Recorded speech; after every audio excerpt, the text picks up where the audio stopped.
you know what? I mean, the worst fuck you was the Triple H thing when we saved him and he had just beat Cade Murdoch by himself. So he just shit on the tag division by himself. It was a 2-on-1 handicap. And then Umaga comes down 3-on-1. Then the two hotshot baby faces who've been in the tag hunt come down, make the save. What do you come back with next week? 6-man tag. Bingo.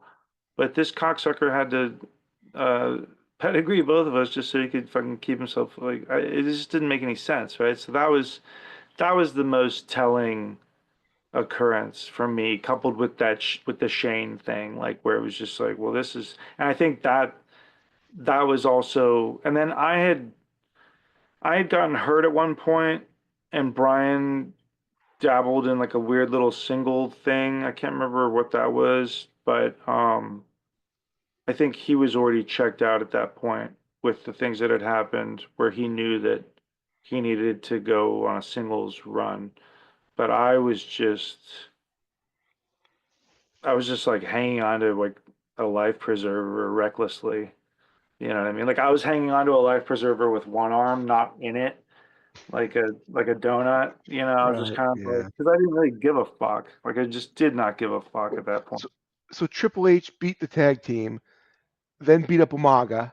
Then you guys Well, came no, out and Maga came down, and the okay, three of them were beating up Hunter, okay, and then we came down and made the save and then he and cleared got ring, and right. then it's like we got up on the tag belts, or we got up on the tag on the turnbuckles or something. I can't remember. We fight him off and then clear ring, and then Brian goes and shakes Hunter's hand, and Hunter shakes his hand and kicks him pedigree, and then I turn around, what the hell?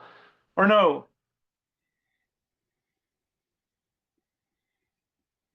something like, yeah, it was, or I shook his hand. I gave him probably one of the better pedigrees outside of uh, Marty Gardner, but That's a legendary bump. When they're pitching this love. to you, do you like this reeks of Grizzly fucking death? Oh, dude, when we got to the building, Hunter was waiting for us, which never happened, right? And he was waiting for us, and I thought, like, we're early, like, we're not in trouble. And he's like, no, okay, I just want you guys to know, like, we're doing a thing tonight. And then we were like, oh, really? Like, oh, fuck, like, things are turning around. And he's like, but I just want you to know, it wasn't my idea. It wasn't my idea. It was Kevin Dunn's idea. It wasn't my idea. So he was like already passing the blame, like such a Stirring, coward, dude. stirring, Such a stirring. coward. Such a coward.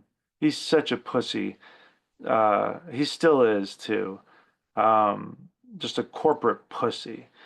Um, and so, but he always had this weird, we always had this weird dynamic. I think I talked about this in the last one, Yeah. right? Because I was getting like, his hotel rooms out of like a weird mix-up, and he never did anything about it except like enjoy those rooms. I was like, all right, I don't mind if you like, I can switch. Um, so I think that really killed the team. Obviously, when Brian got drafted to SmackDown and I was stuck on Raw, just then at that point, I was like just holding on to the rope that was attached to the life preserver. Um, and but then again, another missed opportunity because there was talk of like there was grumbling like the one of the standout moments for me was when Sean and Arn Anderson put me over in front of the boys at a house show, like in front of everybody before the doors open. Like put over my work. I still can't. It was surreal, right? Oh, yeah. And I was thinking, like, there were so many moments where I thought, like, okay, something's gonna happen off of this. Something's gonna happen. Something's bound to happen. There's no way they can deny that. But shit never came. And then up until the very end, when Sean was feuding with Jared Bloated, and Jericho got Lance like brainwashed or something, and the arrows are pointing to me teaming with Sean. And it's like, oh my God, like that's a fucking Here we dream. go. Yeah. Everybody's dream, right? And and I worked Jericho, and he politicked and got the time whittled down to like 3 minutes from like seven. So I was furious at that. Um, and it made it look like a glorified squash, like I had barely anything. And um, and then and then I was gone. I got released when I was injured. But nothing ever came of that as being an angle, and it was right there for them. Like they could have just done it next week, same thing, right? Um, or I make a save or vice versa, whatever. But it just never came. I'll just talk for a few moments real quick. I just wanted to point this, Yeah. first of all, I wanted to mention this comic book that my brother and I created. Uh, and it's right there. Wow. The hero of prophecy. Is that you? Are you in the comic But book? you can see my name right there, Paul Paul London. Yeah. London, hero of the prophecy, and that's me. That's my brother's company. You can go to Geekscape. Wow. It's Geekscape. Yeah, Geekscape.net. Net. Okay. Is it a Yeah. wrestling theme? Is there any wrestling involved in this? Yes, Okay, yeah. it is. It's basically I'll show you a little bit. I'm doing these indies because I'm living out of my van, and the fans hate me, and the promoter puts me in with this beast of a woman. And I think I'm about to die, and I get transported to this other realm by accident because this young wizard who's an owl,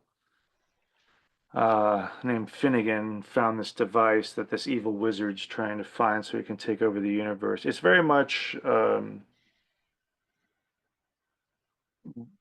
mistaken identity in the wrong place kind of story, like Three Amigos in space, like a Galaxy Quest and stuff like that. And so I get transported to this world.